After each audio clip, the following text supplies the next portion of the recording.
Hello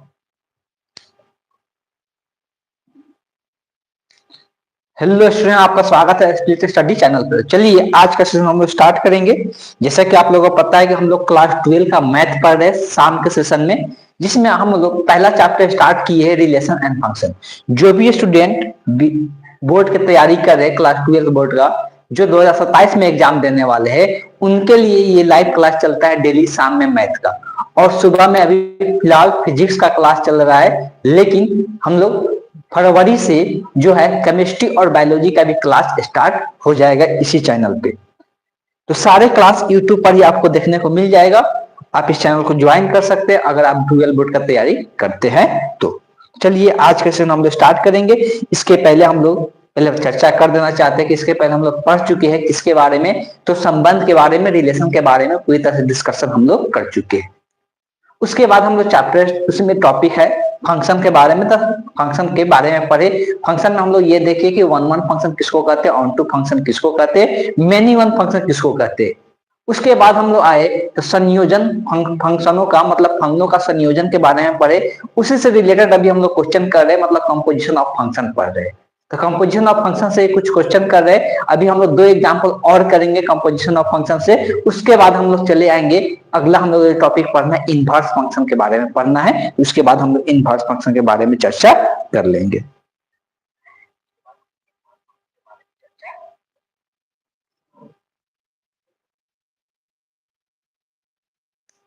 video धुंधला type का दिख रहा है ना, पूरा क्लीन नहीं दिख रहा है शायद। एक सेकंड थोड़ा सा वेट कर लीजिए।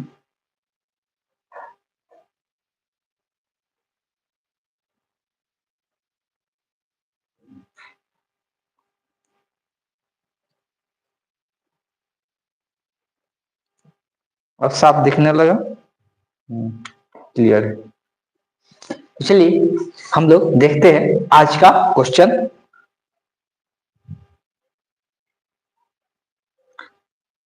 तो पहला क्वेश्चन यहाँ पे दिया हुआ है, क्वेश्चन एग्जांपल नंबर 21 है, जो कि एनसीईआरटी बुक में आपको देखने को मिलेगा। Good evening. हम लोग पहला क्वेश्चन यहाँ पे दिया हुआ है कि जी ऑफ एफ जो है आच्छादक, जैसे कि इसके पहले हम लोग एग्जांपल नंबर 20 किए थे पिछले क्लास में। अगर आप पिछले क्लास का वीडियो देखे होंगे तो आपको ध्यान में जरूर होगा कि उसमें क्या था कि अगर जी ऑफ एफ 1 1 है तो क्या जरूरी है कि एफ और जी दोनों का दोनों 1 1 हो, तो ऐसा कोई जरूरी नहीं है, हम लोगों ने देखे थे। वैसे ही आज का जो क्वेश्चन है, अगर जी ऑफ एफ आच्छादक है मतलब ऑन टू फंक्शन है, तो क्या ये जरूरी है कि ये एफ और जी भी क्या हो, ऑन टू हो। यही हमको चेक करना है कि ये जरूरी है कि नहीं। बात क्लियर है? तो क्वेश्चन में यही बोला गया है। तो चलिए हम लोग चेक करते हैं कि क्या ये जरूरी है। तो उसके लिए हमको कुछ फंक्शन एफ और जी मानना पड़ेगा, और ऐसा करेंगे कि एफ और जी दोनों को ऑन टू नहीं मानेंगे, दोनों को ऑन टू फलन नहीं लेना है, कुछ अलग लेना है। एक को ऑन टू लेना है, एक को बिना ऑन टू रखना है, और तब चेक करना है कि ये जी ऑफ एफ जो है ऑन टू आ रहा है कि नहीं आ रहा है। क्लियर है? तो चलिए यहाँ पर मानते हैं पहले फलन को।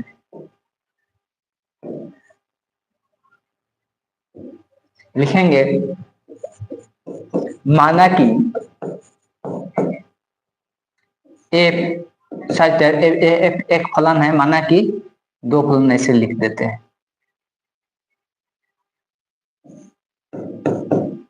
2 फलन एफ लेंगे, जिसको डिफाइन करेंगे, इसमें एलिमेंट रहता है 1 2 3 4,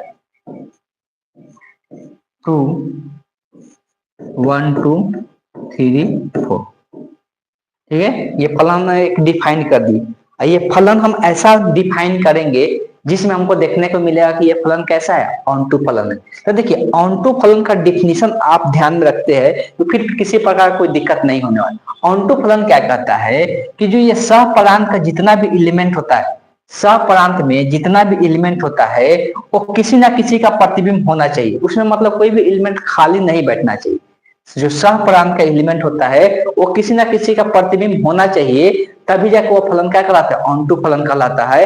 अदरवाइज वो ऑन टू फलन नहीं होता है। मतलब इसमें जितना भी एलिमेंट है, इसमें किसी ना किसी का प्रतिबिंब हमको देखने को मिलना चाहिए। इसको लिख लेते हैं जहां कि मान लेते एफ ऑफ 1 का मान 1 मान लेते, एफ ऑफ 2 का मान 2 है, 3 का 3 और 4 का 4 ले लेते, सिंपल फंक्शन ले लेते, ठीक। कि एफ ऑफ 1 बराबर क्या है 1 है, एफ ऑफ 2 बराबर क्या है 2 है, एफ ऑफ 3 बराबर क्या है 3 है, तथा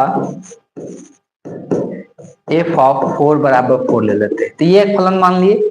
अब आ जाते हैं दूसरा फलन। अब देखिए इसमें 1 2 3 ये चारों का किसी ना किसी का क्या है प्रतिबिंब है, इसलिए ये ऑनटू फलन है। लेकिन हम एक ऐसा फलन लेंगे जो ऑनटू नहीं हो, लेकिन हमको पता है कि जी ऑफ एफ डिफाइन करना है, तो दूसरा फलन एक लेंगे हम, पहले और लिख लेते हैं पहले, अब जी को डिफाइन करते हैं। तो जी में हमको क्या देखना रहता है, जब भी कंपोजिट फंक्शन का बात करते हैं, संयोजन फंक्शन का बात करते हैं, तो इसका जो सहप्रांत होता है इसका प्रांत बनाना रहता है, इसका जो सहप्रांत है इसका प्रांत बनाएंगे। तो 1 2 3 4, इसका हम लोग क्या कर दिए प्रांत बना दिए। अब इसका सहप्रांत अपने हिसाब से कुछ भी ले ले, ऐसा ले लेंगे कि ये 1 2 नहीं बने, तो इसको 1 2 3 ले लेते हैं, या अधिक भी ले सकते हैं। अब ये कोई एक को हमको ऑन टू बनाना है, किसी एक को ऑन टू नहीं बनाना है। हम पहला वाला को ऑन टू बना दिया, ऐसा करते हैं पहला वाला को ही ऑन टू नहीं बनाते, दूसरा वाला को ऑन टू बना देते हैं, सही रहेगा। पहला वाला को हम लोग ऑन टू नहीं बनाते, और पहला वाला को ऑन टू बना दिए, दूसरा वाला ऑन टू नहीं है।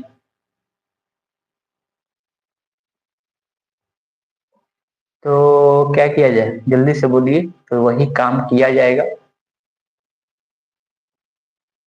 हाँ, ऐसा करते हैं पहला वाला को ऑन टू नहीं बनाते हैं, पहला वाला को ऑन टू नहीं बनाते हैं।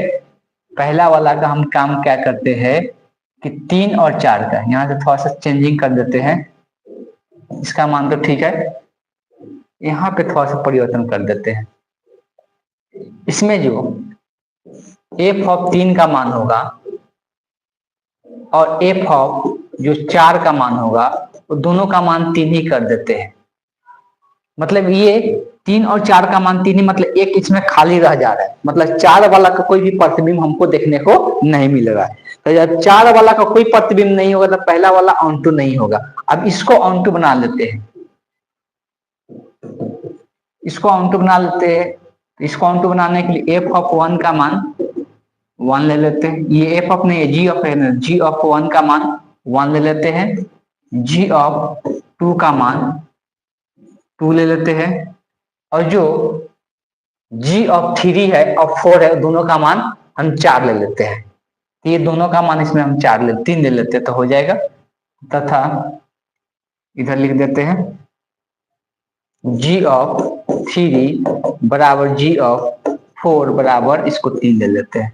अब क्लियर है। अब यहाँ पर देख सकते हैं इसमें जितना भी एलिमेंट है, देखिए हम ये आप सोच रहे हैं कि हम ये कहाँ से ले रहे हैं, ये हमको ऐसा फंक्शन मानना है, ऐसा फलन दो मानना है, एक एफ और एक जी, जो एक ऑन टू ले लेना है, एक ऑन टू नहीं लेना है। ये दोनों को दोनों ट्राई कर सकते हैं, दोनों को दोनों ऑन टू नहीं लेकर ट्राई कर सकते हैं, दोनों को दोनों ऑन टू नहीं लेकर भी क्या कर सकते हैं, ट्राई कर सकते हैं।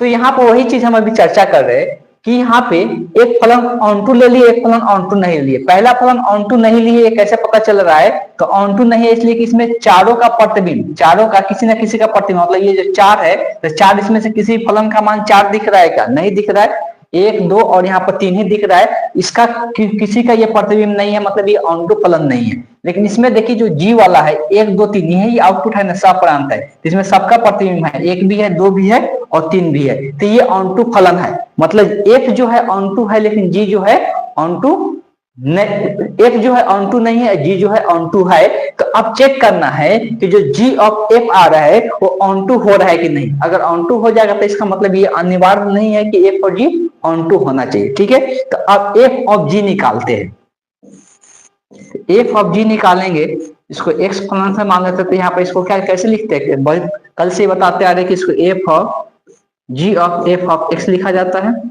अब किसी एक पर मान निकालते हैं, जी ऑफ एफ डिफाइन कैसे होता है, इसके पहले ही क्लास में बताया गया कि अगर ये एफ है, अगर ये जी है, तो जी ऑफ एफ डिफाइन कैसे होता है। तो जी ऑफ एफ डिफाइन होता है, जो पहला वाला फंक्शन होता है एफ, उसका प्रांत ये बनता है, और ये जो दूसरा वाला होता है इसका क्या बनता है, ये सहप्रांत बनता है। इस तरह से हम लोग को डिफाइन करते हैं जी ऑफ एफ। यही चीज ध्यान रखना है, पहला वाला फलन का ये प्रांत तो पहला वाला फलन के पास दूसरा वाला फलन का जो सहप्रांत होता है इसका सहप्रांत लिया जाता है जी ऑफ एफ में। मतलब अब हमको ये सब पे मान निकाल के चेक करना है कि ये ऑन टू फलन बन रहा है कि नहीं बन रहा है। तो सबसे पहले हमको यहाँ पे इनपुट में क्या दिख रहा है 1, तो यहाँ x बराबर 1 पे निकालेंगे। कल वाला ही प्रोसेस करना है जो कल जैसे बताए थे। तो x बराबर यहाँ पे 1 रखेंगे, जी ऑफ 1 बराबर जी ऑफ एफ ऑफ 1 करेंगे। अब यहाँ पर क्वेश्चन में हम जो माने हैं एफ ऑफ 1 का मान क्या माने हैं, वहां पे 1 है, इसके जगह पर 1 रख देंगे। अब जी ऑफ 1 का मान क्या माने हैं, यहाँ पे देख सकते हैं जी ऑफ 1 का भाई मान कितना है 1 है, यहाँ से 1 निकल के आ गया। क्लियर है। अब दूसरा देखते हैं। अब x बराबर यहाँ भी दूसरा इनपुट यहाँ पर क्या दिखेगा 2, तो x बराबर 2 पे निकालेंगे। अगर x बराबर यहाँ पे 2 पे निकालेंगे, ध्यान समझना है कि x बराबर अगर इसको 2 पे निकालते हैं हम, तो इसमें x की जगह 2 रखाएगा, तो क्या लिखा है g ऑफ f ऑफ 2 बराबर g ऑफ f ऑफ 2। अब g ऑफ यहाँ पे f ऑफ f का मान कितना है, f ऑफ 2 का मान कितना है, तो f ऑफ 2 का मान वहां से देख सकते हो लास्ट में कितना है 2 दिया है, तो यहाँ पर क्या आ जाएगा g ऑफ 2 आ जाएगा। और g ऑफ 2 का मान कितना है, चलिए यहाँ आ जाते हैं। तो g ऑफ 2, तो g ऑफ 2 का मान यहाँ से हम देख सकते हैं g ऑफ 2 का मान 2 है, तो इसके जगह पर यहाँ पर 2 आ जाएगा। तो g ऑफ f ऑफ 2 का जो मान आएगा कितना आ रहा है 2 आ रहा है। अब तीसरा इनपुट हम चेक करेंगे 3 पे, चारों पे निकालना पड़ेगा ना, तो 3 पे हम लोग निकालेंगे, तो x बराबर 3 पर सब में यही इसी जगह पर मान रखना है। तो यहाँ पे क्या है g ऑफ f ऑफ यहाँ पे 3 रखना है बराबर g ऑफ f ऑफ 3 हो जाएगा। क्लियर है। अब यहाँ से बात करते हैं तो g ऑफ f ऑफ 3, तो f ऑफ 3 का बात करेंगे, तो f ऑफ जो 3 होगा उसका मान यहाँ पे कितना है, तो f ऑफ 3 का मान यहाँ पे 3 है, तो यहाँ पर क्या हो जाएगा 3 हो जाएगा। g ऑफ 3, तो g ऑफ 3 का मान हम देख सकते हैं कितना दिया, g ऑफ 3 का मान यहाँ पर 3 है, तो ये भी यहाँ पे 3 आ जाएगा। अब आते हैं 4 वाला पे। अभी यहाँ पे एक और बचा हुआ है, ये 4 वाला, तो यहाँ पे लिखेंगे g ऑफ, से पहले लिख देते हैं x बराबर 4 पर। x बराबर 4 पर हम देखते हैं क्या देखने को मिलेगा, g ऑफ इसी की चीज को लिखना है, यहाँ पर x की जगह 4 रखना है, g ऑफ f ऑफ 4 बराबर f of g of f of 4 निकालना होगा। f ऑफ 4 का मान यहाँ पर कितना है 3 है, इसके जगह पर क्या रखाएगा 3 रखाएगा, तो यहाँ पर 3 आ जाएगा। g ऑफ 3 का मान कितना है, तो g ऑफ 3 का मान भी 3 है, यहाँ पर क्या आ जाएगा 3 आ जाएगा। इस तरह से हमको क्या देखने को मिल रहा है, इस तरह से ये हमको देखने को मिल रहा है कि इसमें जितना भी यहाँ पे जो एलिमेंट है 1 2 3, ये सब का कोई ना कोई प्रतिबिंब है। एक का प्रतिबिंब हम देख सकते हैं कि एक किसका प्रतिबिंब है, तो यहाँ पर देख सकते हैं एक किसका प्रतिबिंब आया है, एक का ही, तो एक जो है एक का ही प्रतिबिंब आया है। जो 2 किसका प्रतिबिंब आया है, तो 2 का ही आया है, यहाँ पर देख सकते हैं 3 किसका प्रतिबिंब आया है, तो देखिए ये जो 3 है ये 3 का भी 4 का भी, दोनों का प्रतिबिंब है, 3 का भी और 4 का भी। मतलब ये है कि यहाँ पर जो g ऑफ f फलन बन रही है ऑन टू तो है लेकिन 1 1 नहीं है। 1 1 क्यों नहीं है, इसलिए 3 और 4 का समान ही प्रतिबिंब है, कितना 3 है, ये 1 1 नहीं है। लेकिन हमको 1 1 से इसमें मतलब नहीं है, किससे मतलब है ऑन टू से मतलब है। तो ये ऑन टू फलन है, इसलिए कि इसमें प्रत्येक एलिमेंट का क्या है, यहाँ पर प्रत्येक एलिमेंट का क्या है कोई ना कोई प्रतिबिंब है। तो यहाँ से क्या हम लोग बोल सकते हैं कि ये ऑन टू फलन है। लिख सकते हैं चूंकि g ऑफ f के प्रत्येक एलिमेंट का कोई ना कोई प्रतिबिंब है, कोई ना कोई प्रतिबिंब है। और जब ऐसा होता है कोई ना कोई प्रतिबिंब है, इसलिए जो g ऑफ f होगा क्या होगा ऑन टू फलन होगा। यहां लिख सकते हैं इसलिए g of f on to function है, g of f on to function है। इसका मतलब ये है कि g of f on to फलन आया, लेकिन हम जो माने हैं उससे हम देख सकते हैं कि f और g को ऑन टू होना अनिवार्य नहीं है। f और g को ऑन टू होना अनिवार्य है कि यहाँ पर f जो है ऑन टू नहीं है, g जो है ऑन टू है, तो ये दोनों को अनिवार्य रूप से ऑन टू होना जरूरी है क्या, नहीं है, तो हम यही चीज लिखेंगे। इसलिए हम लोग कह सकते हैं कि f तथा g को अनिवार्य रूप से अनिवार्यता, इसको अनिवार्यता ही लिख देते, अनिवार्यता रूप से ऑन टू होना जरूरी नहीं है। ऑन टू होना, आई थिंक आपको जरूर दिख रहा होगा, ऑन टू होना जरूरी नहीं है। तो कल के तरह ये भी आ गया। कल भी हम लोग वही चीज देखे थे कि अगर g ऑफ f 1 1 फलन है तो f और g को 1 1 होना अनिवार्य रूप से जरूरी नहीं है। वैसे ही हम लोग आज ये भी सिद्ध किए कि अगर g of f on to है तो f और g को ऑन टू होना अनिवार्य रूप से जरूरी नहीं है। इसलिए कि हम क्या किए थे, एक ऐसा एग्जांपल लिए थे जिसमें f ऑन टू नहीं था और g ऑन टू था, लेकिन फिर भी g ऑफ f जो था वो क्या आ गया, ऑन टू आ गया। इसका मतलब f और g को ऑन टू होना अनिवार्य रूप से जरूरी नहीं है। इस चीज को हम लोगों ने सिद्ध की। चलिए चलते हैं, हम लोग आगे का क्वेश्चन डिस्कस करेंगे। और इसके पीडीएफ के लिए पहले से ही आपको बताते आ रहे हैं कि अगर इसका पीडीएफ प्राप्त करना चाहते हैं तो टेलीग्राम चैनल ज्वाइन कर सकते हैं। टेलीग्राम चैनल का लिंक आपको इसी वीडियो के डिस्क्रिप्शन में मिल जाएगा, वहां से जाकर ज्वाइन कर सकते हैं। क्लास तुरंत बाद आपको पीडीएफ प्रोवाइड करा दिया जाता है।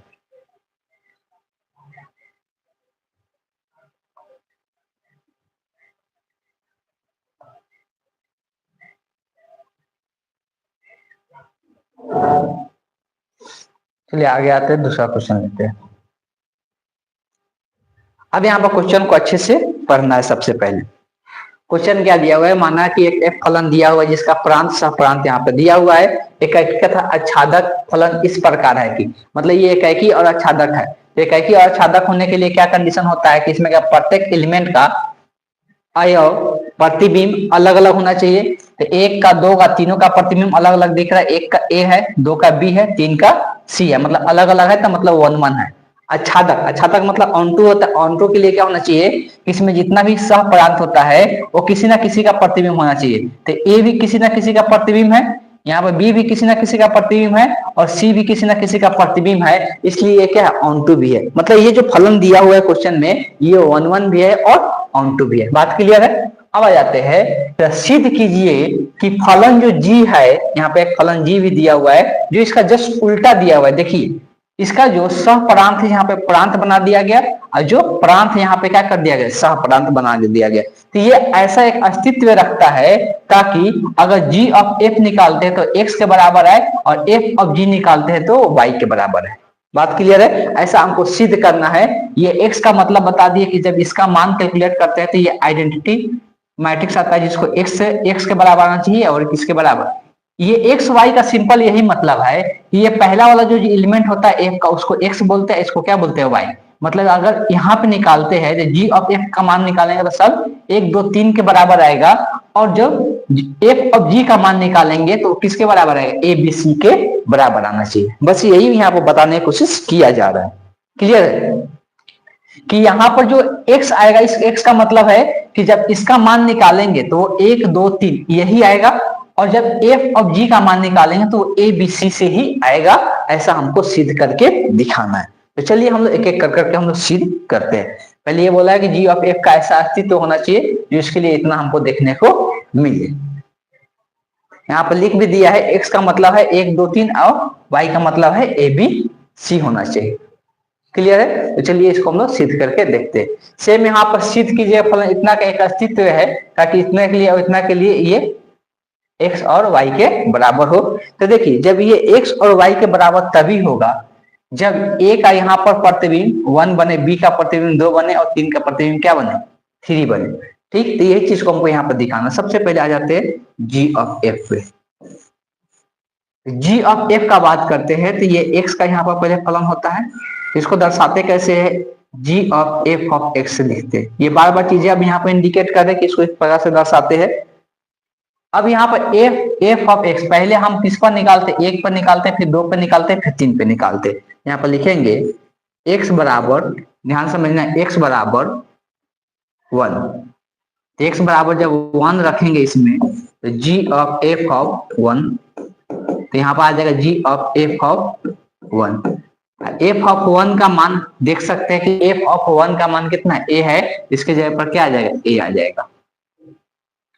अब g ऑफ a का मान कोई ना कोई इसी में से होना चाहिए, तभी जाके ये क्या होगा, एक्स वाला के बराबर आएगा। एक्स वाला का मतलब क्या है कि इसमें से एक दो तीन कोई मान आना चाहिए, एक दो तीन कोई मान आना चाहिए, मतलब यहाँ पर ये जी ऑफ ए का कोई ना कोई इसी में से प्रतिबिंब बनना चाहिए। तो हम मान लेते हैं कि ए का जो प्रतिबिंब है कितना है, वन है, तो जी ऑफ वन का मान कितना आ जाएगा, वन आ जाएगा। ये जो अभ्यास है कि फलन दिया है, इसमें से जब जी ऑफ ए आ रहा है तो ए ना कोई इसमें का प्रतिबिंब होना चाहिए। यहाँ से क्या जी ऑफ वन का मान जो होगा वन के बराबर होगा। तो आप देख सकते हैं कि जो जी ऑफ वन आया, जो जी ऑफ यहाँ पे वन आया, वो किससे बिलोंग कर रहा है, एक्स से बिलोंग कर रहा है, इसीलिए यहाँ पर क्या लिखा गया, आई एक्स लिखा गया है। मतलब जो मान रखे यहाँ पे, जो फंक्शन में जो मान रखता है वो उसी का क्या हो जाए, बराबर हो जाए, तो उसको हम लोग क्या कहते हैं, आई एक्स कहते हैं। आई उसी के बराबर कब होगा, जब जी ऑफ ए का मान किसके, वन के बराबर होगा तब। बात क्लियर है, मतलब यहाँ पर वन है तो यहाँ पर भी क्या आना चाहिए, वन आना चाहिए। इसका सिंपल मतलब होता है, अभी इसके पहले ही बताया था कि जब भी आई से दर्शाया जाता है, मतलब एफ ऑफ एक्स बराबर क्या होना चाहिए, एक्स के बराबर होना चाहिए। जो यहाँ पे इनपुट है वही हमको आउटपुट मिलना चाहिए। तो यहाँ इनपुट हम क्या दिए थे, वन दिए थे, इसका भी मान वन आना चाहिए। इसका मतलब वन तभी आएगा जब जी ऑफ ए का मान किसके बराबर होगा, एक के बराबर होगा तब। तो ये फलन सच में अस्तित्व में है। अब आते हैं दूसरा मान पर भी चेक कर लेते हैं, एक्स बराबर 2 पर। तो 2 पर अगर निकालते हैं तो जी ऑफ एफ ऑफ 2 लिखेंगे। यहाँ से क्या लिखा है, जी ऑफ एफ ऑफ 2 लिखाएगा। अब यहाँ पे एफ ऑफ 2 का मान कितना है, तो क्वेश्चन में दिया एफ ऑफ 2 का मान है बी, यहाँ पर बी हो जाएगा। तो जी ऑफ एफ ऑफ 2, अब देखिए ये यहाँ पे 2 है तो यहाँ पर भी क्या आना पड़ेगा, 2 आना पड़ेगा, तभी जाके ये क्या आई एक्स के बराबर होगा। तो इसका मतलब ये है कि यहाँ पर जी ऑफ बी का मान क्या लेना पड़ेगा, 2, मतलब बी का प्रतिबिंब क्या बन रहा है, 2 बन रहा है। तो ये एक ऐसा फलन अस्तित्व में है, यही चीज यहाँ पर दिखाना था। तो अब जैसे कि अस्तित्व में तभी जाके ये आई के बराबर हो रहा है। अब तीसरा हमको क्या है कि हमको क्या लिखना है, एक्स बराबर 3 पे। जब एक्स बराबर 3 लेते हैं तो इसमें हम 3 रखेंगे, यही फलन लिए ना, इसमें एक्स की जगह 3 रखेंगे तो जी ऑफ एफ ऑफ 3 हो जाएगा, बराबर जी ऑफ एफ ऑफ यहाँ पे 3 हो गया। क्लियर है। अब क्वेश्चन में यहाँ पे एफ ऑफ 3 का मान दिया हुआ है कितना है, सी है। तो यहाँ पर लिखेंगे जी ऑफ एफ ऑफ 3 बराबर जी ऑफ, यहाँ पर एफ ऑफ 3 का मान कितना है, सी है, तो यहाँ पर सी हो गया। तो सी का मान यहाँ पर 3 है तो यहाँ पर 3 आना चाहिए, तो जी ऑफ सी का मान किसके बराबर होगा, जी ऑफ 3 के, सी का मान 3 के बराबर होगा, तो यहाँ पर 3 हो जाएगा। तो जी ऑफ एफ ऑफ 3 किसके, इसके बराबर हो गया। तो वही चीज बोला गया है कि जी ऑफ एफ का जो मान आएगा वो आई एक्स के बराबर आएगा, मतलब वो सारा एलिमेंट इससे बिलोंग करना चाहिए, एक्स से बिलोंग करना चाहिए। तो देख सकते हैं इसका जितना भी मान आया 1 2 3, ये सब किससे बिलोंग कर रहा है, एक्स से बिलोंग कर रहा है। यहाँ पर लिख सकते हैं कि क्या है, जी ऑफ एफ बराबर है आई एक्स। तो इस तरह से लिख सकते हैं, तो जी ऑफ एफ है वो किसके बराबर है, आई एक्स के बराबर है। इसी प्रकार से एफ ऑफ जी निकालना है हमको, क्या करना है, एफ ऑफ जी निकालना है। तो एफ ऑफ जी निकालने के लिए एफ ऑफ जी, तो एफ ऑफ जी जब निकालते हैं तो देखिए जी जो है इसका उल्टा फलन है। थोड़ा सा बात को समझिएगा, ये जो जी जो है पहले जी आ रहा है ना, तो जी जो है इसका उल्टा फलन है। तो हम यहाँ एक्स नहीं लिख के क्या लिख सकते हो, वाई लिख सकते हैं। इसलिए जो इसका प्रांत है वो वाई वाला से बिलोंग कर रहा है, इसलिए इसको यहाँ पे इनपुट में क्या लिख सकते हो, वाई लिख सकते हैं। यहाँ पर हम बताने को जी वाला जो फलन है वो वाई वाला से बिलोंग कर रहा है, और वाई वाला में यहाँ पर वाई वाला से बिलोंग कर रहा है इसका प्रांत, यहाँ पर प्रांत को ही लिखा जाता है। तो इसको एक्स से वाई से दर्शा सकते हैं, और इसको ऐसे इंडिकेट कर सकते हैं, g of f, f of g of y दिखा सकते हैं, जी ऑफ वाई। अब यहाँ पे वाई का अलग अलग मान रखेंगे। क्या हो गया यार, फिर कहीं पर कुछ बैठा है।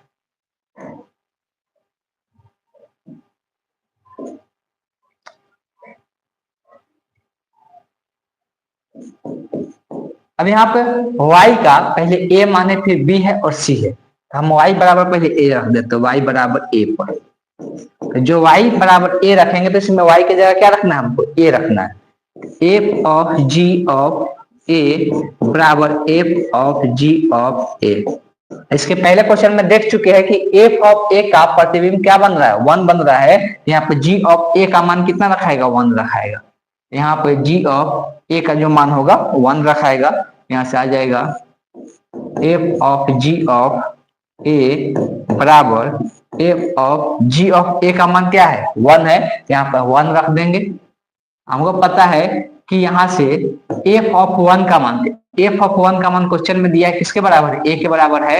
यहाँ से क्या देखने को मिला, जी ऑफ एफ ऑफ ए किसके बराबर है, ए के बराबर है, मतलब ये आई हो गया। जो फलन में इनपुट रहेगा वही आउटपुट आता है, तो उसी को हम लोग आई से दर्शाते हैं। नीचे में एक्स वाई लिखने का मतलब है कि ये जो आएगा वो एक्स वाला से बिलोंग करेगा, ये जो आएगा वो वाई वाला से बिलोंग करेगा, बस इतना ही इसका मतलब होता है। अब यहाँ पर ये इसके बराबर आ गया, दूसरा वाला देखते हैं। अब दूसरा यहाँ पर ए बराबर वाई बराबर ए ले लिए, तो वाई बराबर बी पर देखेंगे, तो y बराबर b पर देखेंगे तो इसमें y की जगह b रखना है, तो f of g of b होगा बराबर f of g of b। तो यहाँ पर g ऑफ b, तो g ऑफ b का जो अगर मान देखेंगे तो g ऑफ b का मान यहाँ से देख सकते हैं क्या आया था, g ऑफ b का मान 2 था, इसके जगह पर यहाँ पर क्या रखेंगे 2 रखेंगे। f ऑफ 2 का मान, तो f ऑफ 2 का मान कितना है b है।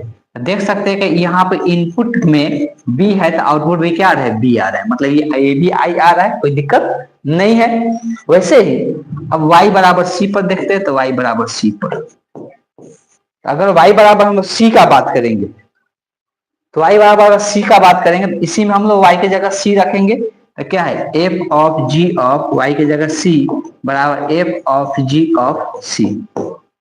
यहाँ पर g ऑफ c का मान अगर बात करते हैं, g ऑफ c का मान कितना है 3 है, इसके जगह पर हम क्या रखेंगे, इसके जगह पर 3 रख देंगे। f ऑफ 3 का मान, f ऑफ 3 का मान यहाँ पर क्वेश्चन में दिया हुआ है किसके है, c है, तो g of f of g of c किसके बराबर है, इसका मान c है, तो ये किसके बराबर है, c के बराबर हो जाएगा। मतलब सेम मान आ रहा है, c पर c आ रहा है, b पर b आ रहा है, इसका मतलब ये है कि i के बराबर है, i के बराबर है, लेकिन वो जो मान आ रहा है किससे बिलोंग कर रहा है, y से, इसीलिए इसको क्या लिखेंगे i y के बराबर है।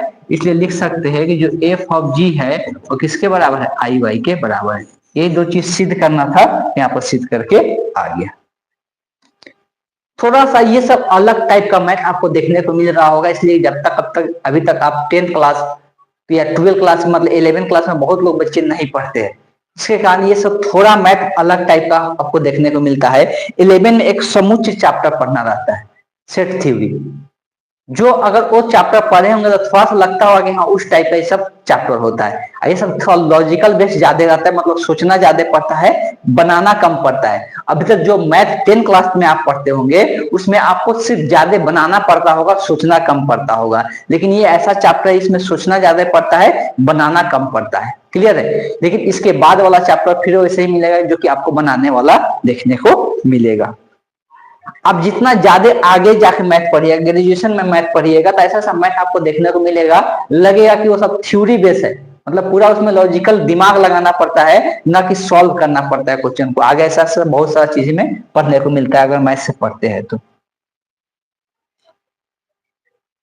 चलिए आ जाते हैं, अब हम लोग पढ़ने वाले हैं, तो आज अब हम लोग स्टार्ट कर ही देते हैं।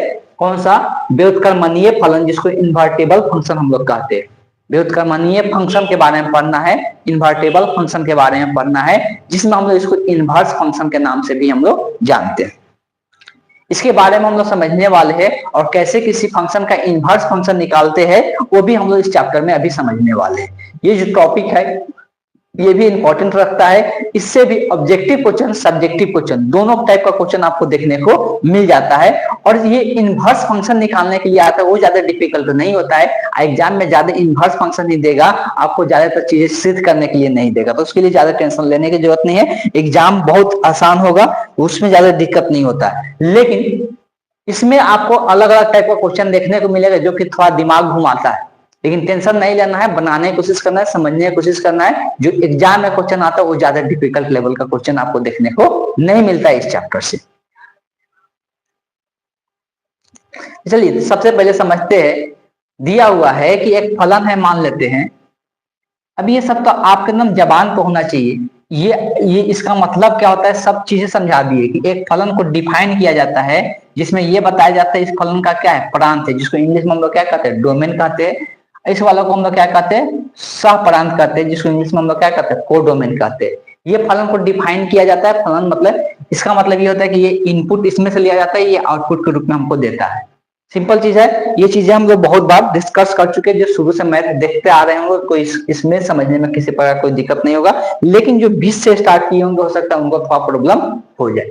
तो ये एक फलन दिया हुआ है, बोला गया कि ये व्युत्क्रमणीय फलन कहलाएगा। ये व्युत्क्रमणीय फलन कब कहलाएगा, इन्वर्टिबल फंक्शन कब कहलाएगा, इसका क्या कंडीशन है। तो ये इन्वर्टिबल फंक्शन कब कहलाएगा, यदि एक ऐसा फलन मिल जाए, ध्यान समझना है, एक ऐसा फलन मिल जाए जी ऑफ एफ जो इसके प्रांत और सपरांत का क्या है, उल्टा है। मतलब जो इसका सपरांत है वो प्रांत बन जाएगा और जो प्रांत है वो क्या हो जाए, सहप्रांत हो। ऐसा कोई एक फलन एग्जिस्ट करे, एक ऐसा कोई फलन एग्जिस्ट करे जिसके लिए g ऑफ f का मान ix के बराबर हो और f ऑफ g का मान iy के बराबर हो। ऐसा हो जाता है, कोई ऐसा फलन हमको प्राप्त हो जाए जिसका प्रांत सहप्रांत क्या होगा, पहला वाला फलन से पलट जाए, उसके इंटरचेंज कर जाए, और जब g ऑफ f निकाले तो i के बराबर हो, मतलब ix के बराबर हो, f ऑफ g निकाले तो ये iy के बराबर हो जाए। तब क्या होता है, तब क्या होता है कि जो g वाला फलन होता है, तो g फलन को ही हम लोग f का क्या कहते हैं, प्रतिलोम फलन कहते हैं, इनवर्स फलन कहते हैं। मतलब जो ये g फलन है, इसका मतलब जो g फलन है वो क्या है, इनवर्स फलन है किसका, f का। और f का इनवर्स फलन को हम लोग एक दर्शाने का तरीका होता है, उसको f इनवर्स को ऐसे दर्शाते हैं। अब इसका कतई मतलब ये नहीं होता है, कोई ये नहीं समझ ले कि ये f के पावर -1 है, ये f के पावर -1 को नहीं दर्शाता है। अगर हम ये f के पावर -1 लिख के अगर इसको हम लिख दिए कि ये इनवर्स फलन है, तो कभी ये ऐसा नहीं समझना है कि ये 1/f के बराबर है, ये पूरी तरह से गलत है। इस बात को समझना, अगर वो इनवर्स फंक्शन लिख दे रहा है तो कभी भी f के पावर -1 से ही दर्शाते हैं, लेकिन उसका कभी भी ये मतलब नहीं समझना है कि ये 1/f के ये बराबर होगा। इनवर्स का मतलब वो इनवर्स का एक प्रतीक होता है दर्शाने का। क्लियर है, इस बात को ध्यान में रखना है। तो चलिए हम लोग इससे रिलेटेड कुछ क्वेश्चन देखेंगे जिससे हम लोग समझ में आ जाए कि ये इसमें करना क्या है, कैसे हम लोग समझेंगे कि वो इनवर्स फंक्शन है कि नहीं, और भले इन्वर्टिबल फंक्शन है कि नहीं। इन्वर्टिबल फंक्शन होगा तो कोई ना कोई उसका एक इनवर्स मिलेगा। अगर इन्वर्टिबल फंक्शन होगा, f अगर इन्वर्टिबल होगा, व्युत्क्रमणीय होगा, तो कोई ना कोई उसका एक इनवर्स मिलेगा, जो कि वो फंक्शन के साथ अगर g ऑफ f निकालते तो ix के बराबर होगा, f ऑफ g निकालते तो iy के बराबर होगा। ऐसा देखने को मिलेगा। अगर ऐसा होगा तो f को ही हम लोग क्या कहेंगे, इनवर्स फंक्शन कहेंगे f का। मतलब वो उस फलन को हम लोग इनवर्स कहेंगे f का, और उसको दिखाने का तरीका है कि f इनवर्स, मतलब इसका मतलब ये भी है कि f इनवर्स को हम लोग लिख सकते हो किसके बराबर होगा, g के बराबर होगा, जो g वाला फंक्शन है, तो उसी को हम लोग क्या कहेंगे, इनवर्स फंक्शन कहेंगे। क्लियर है। अब चलिए हम लोग इसको क्वेश्चन से क्लियर, और हम लोग इसको क्लियर कर लेते हैं।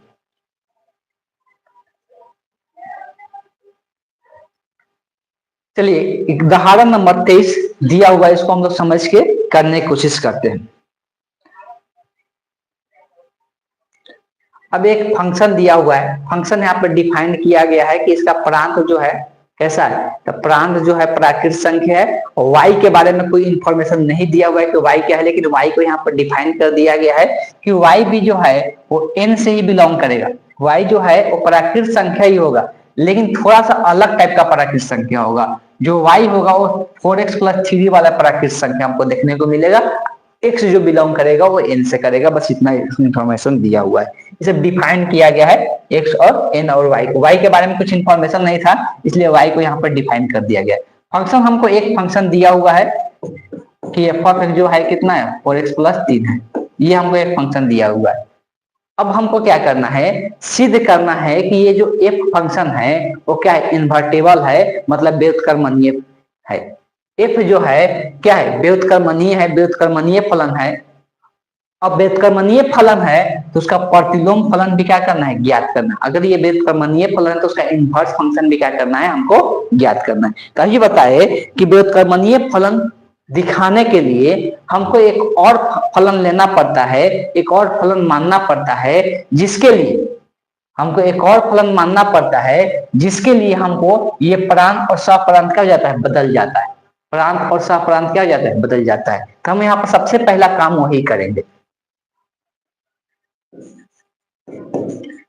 माना कि g y to n यहाँ पर बदल जाएगा, इसका प्रांत जो हो जाएगा y, सप्रांत जो हो जाएगा n, y to n एक फलन है, एक फलन मान लिए। अब इसी को व्युत्क्रमणीय, इसी के यही फलन, अब फलन डिफाइन कैसे, अभी जब फलन डिफाइन हो गया लेकिन फलन का मान लेंगे क्या, जिसके साथ f ऑफ g और g ऑफ f निकालेंगे। वो फलन का मान कैसे लेंगे, जब भी ये फलन का मान लेंगे, या बोल सकते हैं कि हम फलन का व्युत्क्रमणीय मान निकालेंगे, मतलब इनवर्स फंक्शन निकालेंगे, तो उसका तरीका क्या होता है आप लोग ध्यान सुनिएगा। ये एफ ऑफ एक्स जो दिया रहेगा, जो एफ ऑफ एक्स दिया रहेगा उसको पहले y मान लेना है, कि माना कि y बराबर एफ ऑफ एक्स, ये सबसे पहला काम करना है। ये तरीका है निकालने का, जो हम लोग g फंक्शन मानेंगे, जिसके लिए इसको व्युत्क्रमणीय दिखाएंगे। तो ये तरीका है, सबसे पहले एफ ऑफ एक्स को y मान लेना है। एफ ऑफ एक्स का मान कितना है, 4x प्लस 3 है, तो 4x प्लस 3 लिख लिए। अब आपको करना क्या है, इसमें x का मान सॉल्व करना है y के पद में। क्या करना है, x का मान सॉल्व करना है, x का मान निकालना है y के पद में। तो चलिए यहाँ पर x का मान निकालते हैं। तो पहले 3 प्लस में है, इधर आएगा माइनस में, तो y माइनस 3 हो गया, बराबर इधर क्या बचेगा 4x। हमको x का मान निकालना है, तो 4 को भी हटाना पड़ेगा, और 4x के साथ क्या है गुणा में, इधर आएगा तो भाग में, तो x बराबर क्या देखने को मिलेगा, y माइनस 3/4। और वही जो x का मान आता है वही क्या बनता है, g फलन बनता है। वही जो x का मान आता है वही क्या बनता है, g फलन बनता है। तो यहाँ पर यही x के जगह पर हम लोग क्या लिखेंगे, g ऑफ y लिखेंगे, इसलिए कि ये y का फलन है, y के रूप में है, तो यहाँ पर यही क्या बनता है, g ऑफ y बनता है। g ऑफ y का मान इतना हमको निकल जाएगा। यही क्या हो गया, यही हम लोग का इनवर्स फंक्शन भी बनता है। लेकिन पहले हम लोग चेक करना है कि व्युत्क्रमणीय व्युत्क्रमणीय है कि नहीं है, मतलब इन्वर्टिबल है कि नहीं। तो पहले अब ये g ऑफ y का मान हो गया, तो अब ये f ऑफ x है और ये g ऑफ y है, तो अब हम लोग निकालेंगे g ऑफ x और f ऑफ g, निकाल कर चेक करेंगे कि वो i के बराबर आ रहा है कि नहीं आ रहा है। जब आएगा तभी जाके ये जो g होगा वो क्या कहलाएगा, इनवर्स फंक्शन कहलाएगा, प्रतिलोम फलन कहलाएगा। अगर वो नहीं आता है तो फिर ये प्रतिलोम फलन नहीं कहलाएगा। क्लियर है, चलिए अब हम एक एक करके चेक करते हैं। सबसे पहले हम निकालेंगे g ऑफ f। अब देखिए f बाद में है, तो f किसका फलन है, x का, यहाँ पर क्या लिखाएगा, x लिखाएगा, और इसको लिखते हैं कैसे, g of f of x लिखते हैं, ये लिखते हैं ना, g of f of x लिखते हैं। तो सबसे पहले हम यहाँ पर f ऑफ x का मान रख देते हैं। यहाँ पर f ऑफ x का मान रखेंगे, तो f ऑफ x क्या है, 4x प्लस 3 है, तो यहाँ पर 4x प्लस 3 लिख दिए। अब इससे हमको g ऑफ इतना निकालना है। देखिए यहाँ पर g ऑफ क्या है, y है, और यहाँ पर लेकिन y नहीं होगी, यहाँ पर क्या है 4x प्लस 3 है, मतलब इस y को रिप्लेस करना पड़ेगा 4x प्लस 3 से। इसमें जहां जहां y है उसके जगह पर क्या लिखना पड़ेगा, 4x प्लस 3। तो इसमें अगर 4x प्लस 3 लिखेंगे तो यहाँ पर 4x प्लस 3 हो गया, तो ये इस किसके बराबर होगा, इस y के जगह 4x प्लस 3 लिखाएगा, यहाँ पर कितना आ जाएगा, तो इस y के जगह लिखाएगा 4x प्लस 3, और फिर क्या है माइनस 3 है तो माइनस 3 लिख दिए, और बट्टे में क्या है 4 है तो 4 लिख दिए। देख सकते हैं 3 और 3 यहाँ पे क्या हो जाएगा, कट जाएगा, तो 4x बाई 4, 4 से 4 कट गया, तो g of f of x जो हो गया कितना आ रहा है, देख सकते हैं g of f of x का मान जो है x के बराबर हो गया। इसी को क्या बोलते हैं हम लोग, ix से दर्शाते हैं, इसी को क्या कहते हैं, ix से दर्शाते हैं। तो ये तो सही हो गया कि g ऑफ f का जो माना है वो ix के बराबर आ गया।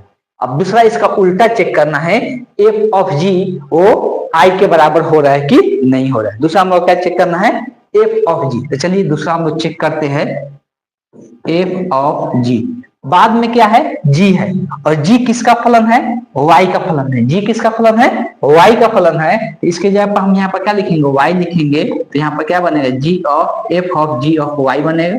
अंदर में पहले यही लिखा था, और g ऑफ y का मान, तो g ऑफ y का मान यही है, तो g ऑफ y का मान यहाँ पे रख देंगे, कितना है, y माइनस 3/4 है। यहाँ से देख सकते हैं g ऑफ y का मान कितना है, y माइनस 3/4 है। तो यहाँ पर g ऑफ y के जगह पर क्या लिख दी, y माइनस 3/4 हो गया।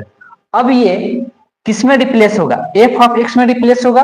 देख सकते हैं यहाँ पर f है और इसके अंदर इतना है, और यहाँ पर x है, मतलब इसी फलन में x के जगह पर क्या आने वाला है, y माइनस 3/4 आने वाला है। अब इसमें x के जगह रिप्लेस हो जाएगा y माइनस 3/4, तो यहाँ से क्या फलन बनेगा। सबसे पहले यहाँ पे ये गलती से लिखा गया, लिखना नहीं, यहाँ पर क्या है, सबसे पहले एक स्टेप बैक कर देते हैं, हट जाएगा, हाँ ठीक। अब यहाँ पर देख सकते हैं पहले 4 है, तो यहाँ पर पहले 4 लिखेंगे, और ये यहाँ से x रिप्लेस होने वाला है पूरा ये वाला मान से, इस x के जगह यहाँ पर y माइनस 3/4 लिखना है, और फिर क्या है प्लस में 3 है, तो फिर वहां पे प्लस में 3 लिखा जाएगा।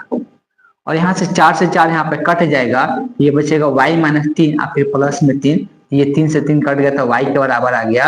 मतलब f ऑफ g ऑफ जो y है वो y के ही बराबर आ गया। इसका मतलब इसी को i बोलते हैं और ये y का फलन है, इसलिए इसको क्या लिखते हैं, i y लिखते हैं। तो क्या देखने को मिल रहा है कि जब g ऑफ x निकाले तो i x के बराबर आ गया, और जब f of g of y निकाले तो y i y के बराबर आ गया। मतलब ये क्या है, इन्वर्टिबल फंक्शन है।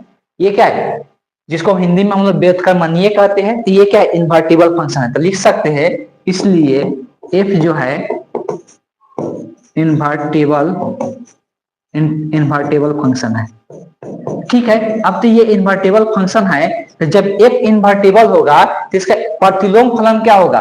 तभी हम बताए कि जब इन्वर्टिबल होता है तो उसका इन्वर्स फलन कौन बनता है, जो g होता है वही क्या बनता है, इन्वर्स फलन बनता है। जो g होता है वही क्या बनता है, इन्वर्स फलन बनता है। तो ये जो g है यही इन्वर्स फलन बनता है, इसका इन्वर्टिबल फंक्शन है। इसका इन्वर्स फंक्शन क्या हो जाएगा, इंग्लिश में ही लिखते हैं थोड़ा बहुत, इन्वर्स फंक्शन। तो इसका इन्वर्स फंक्शन कौन बनता है, जो g होता है वही क्या होता है, इन्वर्स फंक्शन होता है। इन्वर्स फंक्शन को हम ऐसे भी दर्शाते हैं, इसके पावर कितना, -1, बराबर में क्या होगा, g ऑफ y। इसलिए g ऑफ y जो होगा वही इन्वर्स, जो g होता है वही उसका इन्वर्स कहलाता है। अब देखिए ये जो g ऑफ y है y का फलन है, तो यहाँ पर फंक्शन अगर दिखाना है तो इन्वर्स को दिखा दी f इन्वर्स, लेकिन इसको फंक्शन y के फंक्शन के रूप में, तो यहाँ पर भी क्या लिखना पड़ेगा y, और इसका मान कितना है, इसका मान y माइनस 3/4 है, यहाँ पर कितना हो जाएगा, y माइनस 3/4 हो जाएगा।